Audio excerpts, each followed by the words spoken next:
Bloopers. We're rookies here on this side. Okay. So 1, 2, 3, 4, 5, and go. Hey guys, welcome to DJ Howorld's podcast. Today we're going to be interviewing him since he's usually the one who's interviewing everyone else. He has been a DJ for about 25 years now, so we want to talk to him and get some advice, some tips, and just get to know him in general. So first question is, can you tell us a little bit about yourself? Well, hello everyone. Again, I'm Howorld, and I've been a DJ for a very long time.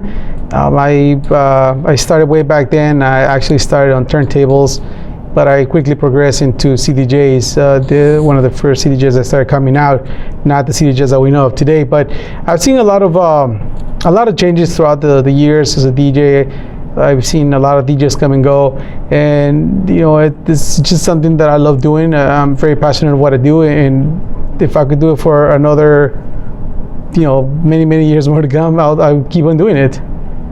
Okay. So what would you say is your favorite genre? My favorite genre of music is house music and tech house. I do a lot of tech house events. I do a lot of house music events. However, I must say that I kind of like started with trance. Trance has always been, like in my soul. But house music has always also been part of my soul ever since I was a little kid. But I've evolved actually as a DJ. So right now, my favorite genre of music would be tech house. A lot of my events are tech house. And yeah, some of them are house music, but for the most part, it's tech house. Okay.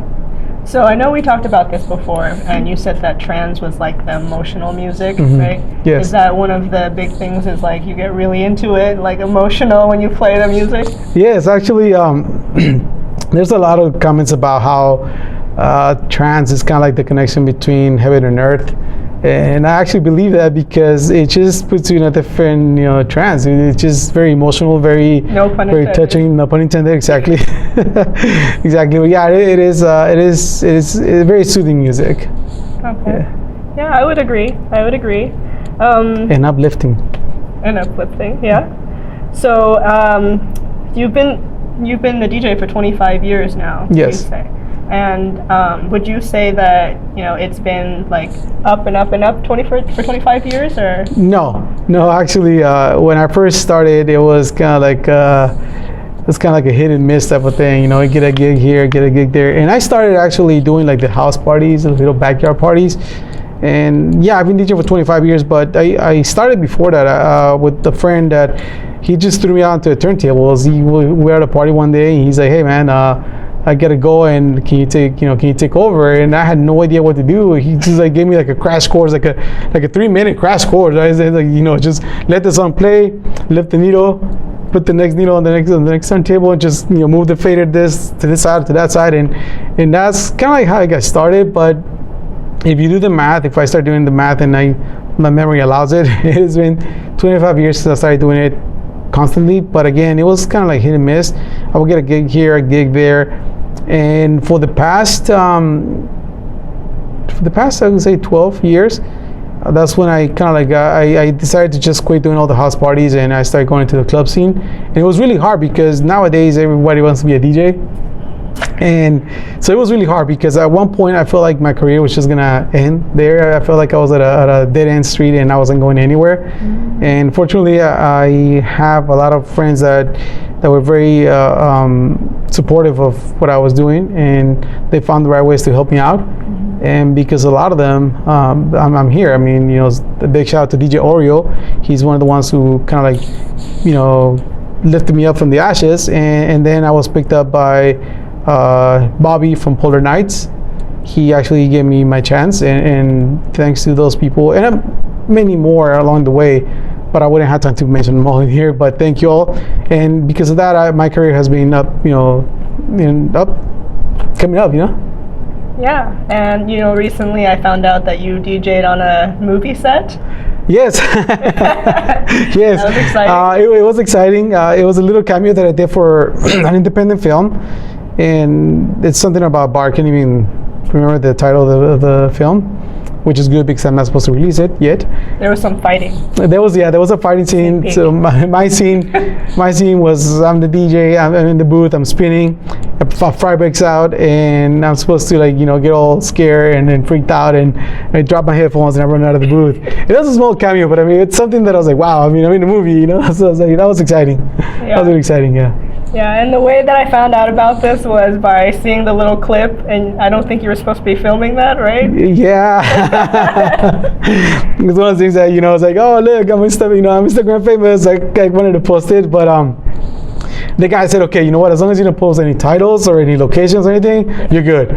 So, I didn't get scolded, but I got away with it. Yeah. Yeah. So hopefully there's more of those coming up. Hopefully. I mean, you never know. Hollywood, I'm open.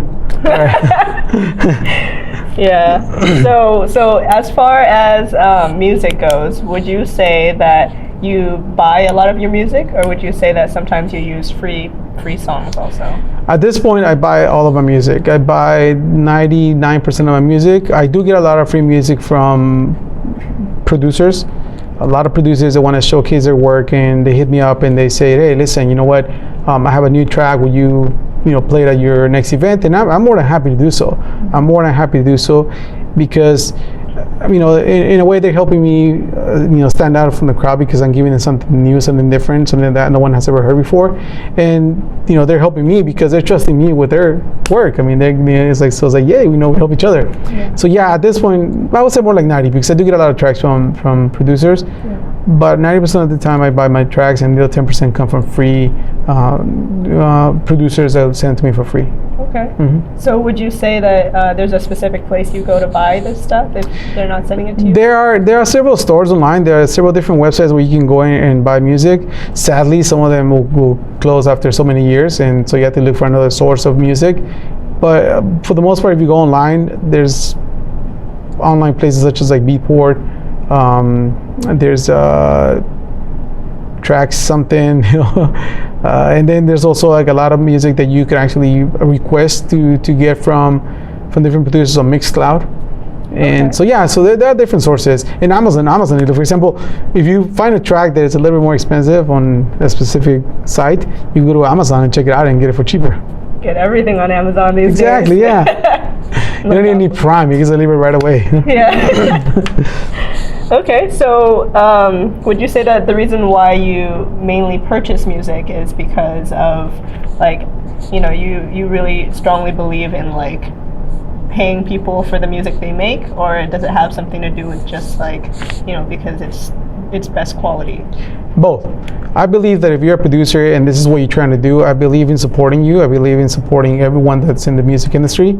Therefore, if you release a track, I'd rather pay for it than to request, hey, can I play for free, or can you send me a copy of it and play for free? I'd rather pay you for it, because this is something that you're putting your time and your effort into it. This is your talent, and I believe that everyone should be paid for it.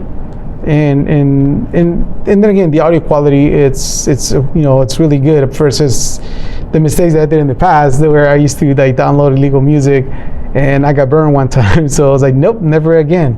Never again. So yeah, I always recommend people to invest money in buying their own music and supporting the talent. Yes.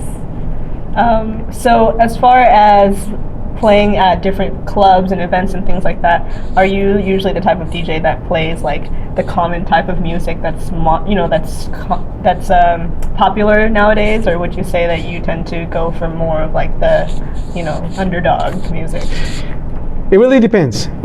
Because, for example, we DJ at a club up in West LA, and when we went in there, we were told to play house music, and so you had to go and kind of scout the place a little bit before time, especially if it's a new place and you don't know what you're getting yourself into at a new venue, because most of the crowd were people that were not really into house music. So you can't just come in with an underground house music set and please the crowd. People are just gonna look at you kind of weird and kind of boo you, and they'll throw you out the window. Yeah. So you scout the place first and kind of check out the venue, see what kind of people you're playing to, and so you adapt your set. And what I do is, once I see the type of crowd, the age and stuff like that, I'll bring in house music, but it's like kind of like the house music that everyone knows. Like if there's like a hip hop song that has like a house beat to it, I'll use that. If there's like an old 80s song that has like a house beat to it, I'll bring that into it, because you give them something that they know. And to me, it's always been like, you know what, if you throw a hook in the water, you're gonna get something. Someone's gonna bite, and you're not get a catch, and you're gonna put them in the boat, and that's it. You know, they're in with you. And that's the same thing with music. If you throw them something that they know, something that they're familiar with, they're gonna be like, oh, hey, wait a minute, you know, that's something that I recognize, and it's got a catchy beat to it. Yeah. And that's how you lure them in. So it really depends. If I'm doing like an underground scene, like I know that I'm going to do like a lot of the underground scenes that we do all over LA, then my set will be strictly underground. And that's because you don't want to give them mainstream stuff. That's, to them, is different. So it's, you give them what they want to hear, which is the underground, you know, soul of the music. That's a really good tip. You know, when you say like to put something that's familiar and then introduce them to newer things, it's a really good technique. Yeah. I mean, it has worked for me. So I'm pretty sure that if you apply it, or if you're already applying it, I'm pretty sure you can agree with me that once you hook them, that's it. You know, they become your followers. Yeah. Follow me, Instagram. Exactly. Yeah. Let's see. Do you have a role model as a DJ? Do you have anyone you look up to? Like, I want to be like him when I get older. It's not necessarily that I want to be like them, but I do look up to many DJs. I looked up to many of them because they have produced music that have inspired me. A lot of their music has actually led me into the right direction of being who I am as a DJ. DJs such as Carl Cox, Tiesto, Paul Van Dyke, Armin van Buuren, ATB, it's one of my all-time favorites. So I do look up to them, and it's not that I want to be with them, because we all play differently. We all have our own style. So even if I was trying to emulate them, it's not going to work, because, you know, that's them, that's who they are, and I'd rather be myself. Yeah. But I do look up to them. I do see them as a source of inspiration because of their trajectory and where they have been and all the things that they have accomplished. So I do look up to them a lot. Yeah. That's good. And John Digweed.